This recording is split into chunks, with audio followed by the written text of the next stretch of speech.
जय हिंद साथी, कैसे हैं आप सभी। मैं ऋषभ सर आप सभी का यूट्यूब चैनल पर स्वागत करता हूं। आज हम पार्ट 2 मॉडर्नाइजेशन जो हमारा चैप्टर चल रहा था उसी की थर्ड पार्ट ऑफ वीडियोस में चलते हैं, जिसमें हम जापान के कुछ पॉलिटिकल सिस्टम के बारे में पढ़ेंगे। What ever the thing is very important for your examination, उसको पहले जानेंगे। जैसे आप इस पर शुरू करेंगे तो इम्परर सिस्टम, जो वहाँ पर जो राजा थे वो क्योटो में रहा करते थे पहले। तो जापान के जो राजा थे, लेकिन बाद में आप देखेंगे 12वीं सेंचुरी तक आते आते जो वहाँ क्योटो की इम्पीरियल कोर्ट है वो अपनी पावर को लॉस्ट कर देगी और शोगन्स लोग वहाँ पर राज करने आएंगे। शोगन्स कोई व्यक्ति नहीं है, शोगन्स एक टाइटल टाइप का है, एक रूल, थियोरेटिकल पावर रूल है, मतलब शोगन के नाम से अब राज चलने लग जाएगा।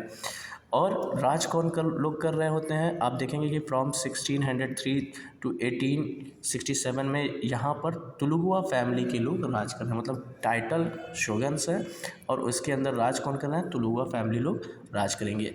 अब आप थोड़ा इसी को और मतलब अच्छे से एग्ज़ाम आंसर में इलेबोरेट कर सकें तो आप इसीलिए लिखा गया है शोगन। तो ये लोग वहाँ पर शोगन के पोजीशन के रूप में राज कर रहे हैं। आप देखेंगे कि कंट्री जो है 250 डोमेन्स में 250 डोमेन्स में बटी हुई है, मतलब डिवाइडेड है।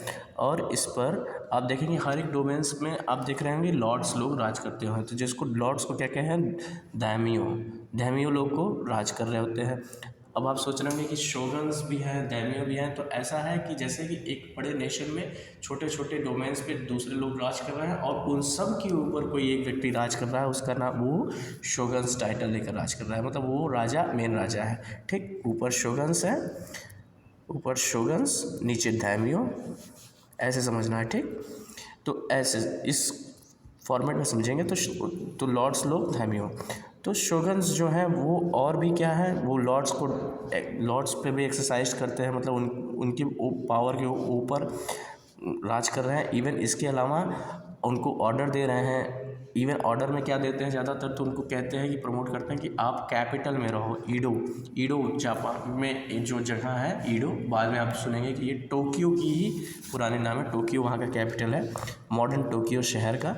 तो ईडो में रहिए, मतलब कैपिटल में रहिए। इवन लॉन्ग पीरियड में आप देखेंगे कि लॉन्ग पीरियड जब थोड़ा और मतलब यहीं पर ज़्यादा समय तक आपको रहना है, तो इससे क्या होता है, कारण क्या था कि दाइमियो लोग कहीं विरोध करके राजा ना बन जाए, तो इस वजह से उनको प्रमोट किया जाता था कि आप हमारे आंखों के सामने रहेंगे तो ऐसा काम नहीं करेंगे, कैपिटल पर रहेंगे तो ऐसा काम नहीं करेंगे, तो इस वजह से प्रमोट किया जाता था। तो लॉन्ग पीरियड तक यहाँ रहना है, जैसे कि वो थ्रेट ना बन सकें। और even he also control the major city and mines. Even shoguns लोग बड़े शहरों और माइंस में भी कंट्रोल करते थे। आप देखेंगे कि एक नया वर्ग है समुराय। समुराय का मतलब होता है वॉरियर। ये रूलिंग क्लास लोग हैं, मतलब जो लोग राज करने के लिए एलीट परिवार से जन्मे हैं, वो लोग हैं जो तलवार वलवार चलाते हैं। तो ये लोग दाइमियो और शोगन्स दोनों को ही सर्व करते हैं, उन दोनों की सेवा कर रहे हैं। इवन आप देखेंगे कि लेट 17वीं सेंचुरी में क्या हो रहा है कि 3 तरीके की चेंज की जाएगी। अब पूरे जापान को कैसे मॉडर्नाइज़ किया जाएगा, इस पे काम किया जाएगा। तो क्या पैटर्न है, यही आपको आंसर में लिखना है कि फ्यूचर डेवलपमेंट कैसे किया जाएगा। पहला चेंज क्या है कि वहाँ की जो प्लीजेंट्री है, वहाँ के जो किसान लोग हैं उनको डिसआर्म किया जाएगा कि आप हथियार नहीं चलाएंगे, आप लोग खेती किसानी करें, तरक्की करें, ऐसे करिए, मतलब मारपीट ना करिए, तो डिसआर्म किया जाएगा। और आर्म किसके पास होगा, सिर्फ समुराय के पास होगा, समुराय को ही तलवार वलवार की इजाज़त है। इवन ये लोग इंश्योर करेंगे, जिससे इससे क्या होगा कि पीस एंड ऑर्डर इंश्योर हो सकेगा, मतलब पीस, समाज में पीस आ सकेगी, न्याय पद्धति नियम कानून सही से चल सकेंगे। अब सब व्यक्ति लड़ाई झगड़ा करने लगेगा, तलवार उठा लेगा, तो कैसे पद्धति आगे बढ़ सकेगी। तो धीरे धीरे आप देखेंगे कि वॉर जो है वो धीरे धीरे ख़त्म होने लग जाएगी।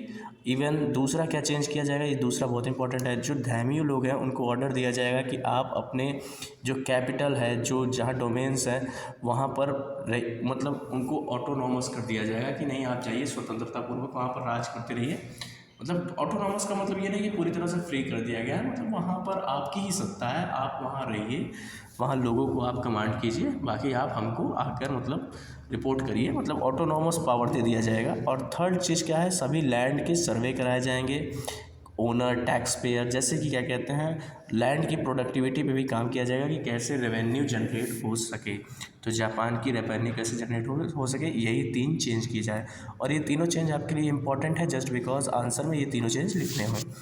धाइमियो जो कैपिटल में रह रहे हैं, धीरे धीरे आप देखेंगे कुछ कैपिटल मिड 17वीं सेंचुरी तक आते आते जापान में बहुत ही बड़ी पॉपुलेशन वहाँ हो जाएगी, मतलब वो बहुत घनी बस्ती बन जाएंगे। और ज़्यादा इवन देखेंगे not only the most of the populace city in the world, जैसे आप एक ईडो का नाम सुनेंगे, ईडो के अलावा भी 2 लार्ज सिटी हैं जैसे क्वाशा शाका एंड क्योटो, ये 2 अलग से। इवन हाफ ऑफ द दर्जन सिटी कास्टल टाउन, मतलब आधे दर्जन मतलब से भी ज़्यादा शहर ऐसे हो जाएंगे जहाँ की आबादी 50,000 तक होगी। आप देखेंगे ये कंट्रास्ट, आप देखेंगे इसी की जस्ट विपरीत आप देखेंगे कि यूरोप में कोई घनी आबादी वाला जो स्टेट है या कोई लार्ज शहर बनने वाला शहर है वो शायद ही कोई एक है, ओनली वन है। लेकिन यहाँ जापान में आप देखेंगे कि आधा दर्जन ऐसा शहर है जहाँ पर बहुत आबादी है, बहुत डेवलपमेंट के काम हो रहे हैं। तो ये ज़्यादा प्रॉस्पेरिटी को शो कर रहा है।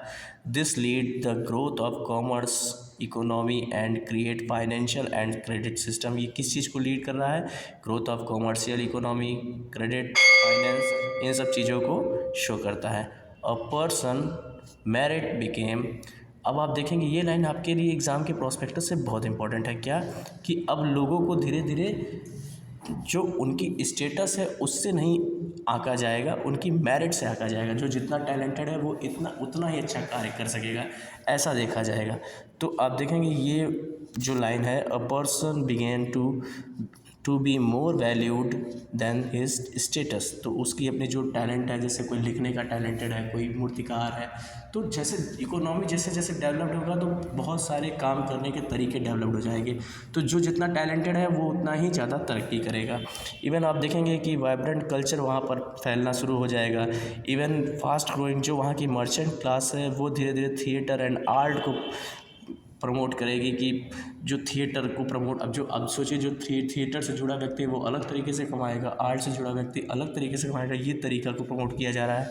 इवन आप देखेंगे कि पब्लिक जो है पढ़ने के प्रति भी अपने रुझान क्रिएट कर रहे हैं, वो उनको पढ़ने में मज़ा आता है। इससे क्या होगा कि आप देखेंगे कि जो राइटर वर्ग है, जो लिखने वाला वर्ग है, उसको भी लिखने के लिए और भी मन करेगा, और भी किताबी कॉपी वो प्रमोट करेगा, लिखना, राइटिंग को प्रमोट करेगा। ईडो एक शहर जो अभी चर्चा हो रही है, टोक्यो, आप देखेंगे टोक्यो में रेंट, जो एक किताब खरीदने का जो रेंट था वो एक बॉयल नूडल मतलब एक कटोरे नूडल से भी ज़्यादा सस्ता है, इतना सस्ता। और इवन ये चीज़ किस चीज़ को प्रमोट कर रहा है? ये एक ग्लिम्स को प्रमोट कर रहा है, जिससे प्रिंटिंग स्केल वहाँ पर कितनी ज़्यादा प्रमोट हो रही है। ये जो प्रिंटिंग की चीज़ें हैं ईडो शहर की, ये आप क्लास 10th में print culture and modern world में भी इस चीज़ को पढ़े हुए हैं।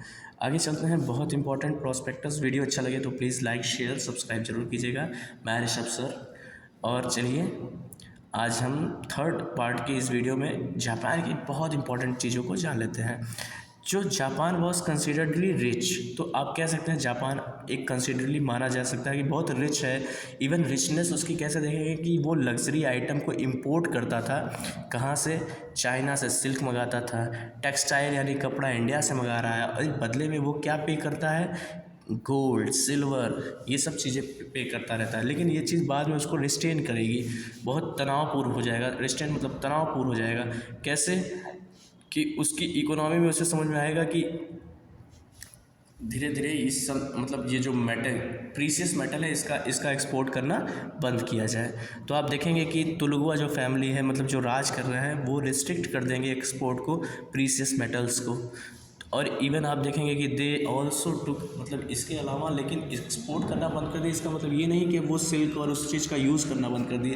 तो उसके यूज़ करने के लिए वो निशिजिंग एक जगह है क्योटो में, उसको प्रमोट करेंगे कि यहाँ पर क्या कहते हैं, अच्छी खासी तरीके से सिल्क कैसे डेवलप की जाए। तो वहाँ पर सिल्क इंडस्ट्री लगाएंगे, जिससे इंपोर्ट तो रिड्यूस हुआ, लेकिन आप देखेंगे कि इतना वो निशिजिंग का जो प्रोडक्शन इतना बेहतरीन रहेगा कि वो दुनिया में बहुत नाम कमाएगा, बेस्ट इन द वर्ल्ड। तो इसको याद, निशिजिंग प्लेस को याद करने के लिए आप एक छोटा सा ट्रिक बना लीजिएगा, जैसे सिल्क सिटी ऑफ जापान। तो सिल्क सिटी ऑफ जापान के नाम से अगर आपके दिमाग में आएगा तो आप क्या कहते हैं, अपने MCQ में निशिजिंग वर्ड टिक कर दीजिएगा।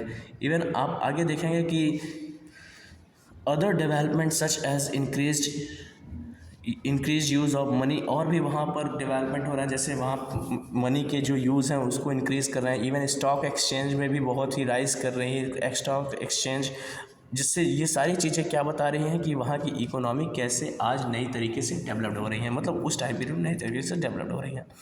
इवन आप और भी बहुत कुछ देखेंगे, सोशल एंड इंटेलेक्चुअल चेंज, ये आपके क्वेश्चन का बहुत इंपॉर्टेंट प्रोस्पेक्टस है।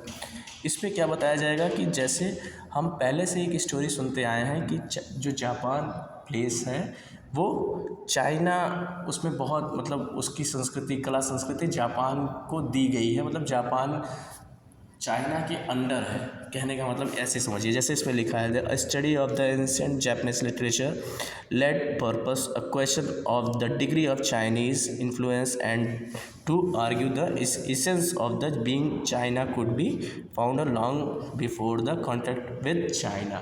तो जो चाइना है वो बहुत हद तक जापान के इन्फ्लुएंस से है, कहने का मतलब ऐसा वो बता रहा है, मतलब ऐसा हमने जन्म बचपन से सीखा था, मतलब इससे पहले इस टाइम पीरियड में हमको सिखाया गया था। लेकिन बाद में जापान जैसे जैसे डेवलप्ड होगा तो एक नई तरीके की लिटरेचर, नई तरीके की आइडियोलॉजी को भी वो डेवलप करके दिखाएगा। इससे क्या होगा कि वो दुनिया को एक नई चीज़ें बताएगा कि नहीं, चाइना के पहले भी हमारा डोमिनेंस, मतलब हमारा स्टेटस था, हम चाइना के पहले भी, यहाँ की जो क्लासिक्स है, यहाँ की जो टेल्स है, स्टोरीज़ है, वो बताएगी कि हम चाइना के कांटेक्ट में आने से पहले भी बहुत हद तक अपने, मतलब हम पहले से थे, चाइना के कांटेक्ट में आने से हम इन्फ्लुएंस नहीं हुए, हम पहले से यहाँ पर प्रॉपर तरीके से है।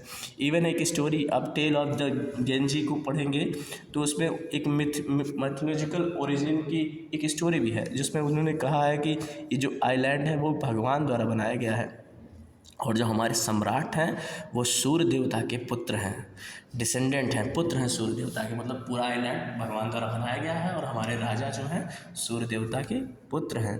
इवन एक छोटा सा ब्लू बॉक्स जो है, ये बहुत इंपॉर्टेंट प्रोस्पेक्टस है, इसको भी थोड़ा देख लेते हैं। तो जो टेल ऑफ जेंगी है, इसको थोड़ा सा समझते हैं। तो ये एक डायरी है, फ्रिक्शनल डायरी, एक साहित्यिक किताब है वहाँ की, हेन कोड की, जो किसके द्वारा लिखी गई है, मुरासाकी द्वारा लिखी गई एक, ये जो टेल है, tale of the Genji, tale of the Genji became the control central. जिसमें इस टेल में एक जापान जो है, जो उस टाइम का कोर्ट है, उसके बारे में कुछ सेंट्रल पॉइंट्स, चीज़ें इंपॉर्टेंट, जीती जागती तस्वीर टाइप की कुछ लिखी गई है। इवन आप देखेंगे इस पीरियड में और भी बहुत सारे वुमेन राइटर, ये एक वुमेन है, वुमेन राइटर्स जैसे, जिसमें मुरासाकी हैं, और भी बहुत सारे लोग जापानीज़ स्क्रिप्ट में लिख रहे होते हैं। वाइल यहाँ पर आप देखेंगे कि इनके अलावा जो वहाँ के मेंस हैं, मेन लोग चाइनीज़ स्क्रिप्ट का प्रयोग करते हैं, स्क्रिप्ट लिख रहे हैं। चाइनीज़ स्क्रिप्ट का प्रयोग एजुकेशन और गवर्नमेंटल काम के लिए भी करते हैं।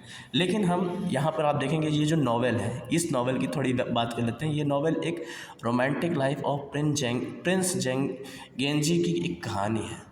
जो प्रिंस वहाँ के थे, उनकी एक स्टोरी है, जिसमें आप पढ़ेंगे वहाँ की जीती जागती जो एरिस्टोक्रेटिक एटमॉस्फेरिक की जो तस्वीर है, उसको दिखाया गया है हयान कोर्ट की। और इसमें एक बहुत इंपॉर्टेंट पॉइंट है, जैसे कि इसमें एक वुमेंस की इंडिपेंडेंसी के बारे में बात की गई है, जैसे कि वुमेंस को अपने हस्बैंड चुनने का अधिकार था। ये सारी चीज़ें इस नॉवल में बताई गई है। मतलब वो बता रहा है कि जापान कितना ज़्यादा मॉडर्नाइज्ड है। चलिए अब हम अपने नेक्स्ट वीडियो में मेजी रेस्टोरेशंस को पढ़ेंगे। वीडियो अच्छा लगा हो तो प्लीज़ लाइक शेयर सब्सक्राइब जरूर कीजिएगा। मिलते हैं नेक्स्ट पार्ट में। आप सभी को एग्ज़ाम के लिए ऑल द बेस्ट। और मैं ऋषभ सर, आप चैनल पे एक बार अगर बेल आइकन दबा देंगे तो आपको आने वाले नए वीडियोस की नोटिफिकेशन मिल जाएगी। क्लास 11th का ये NCERT का पोर्शन है, बहुत इंपॉर्टेंट है। चलिए जय हिंद बच्चों।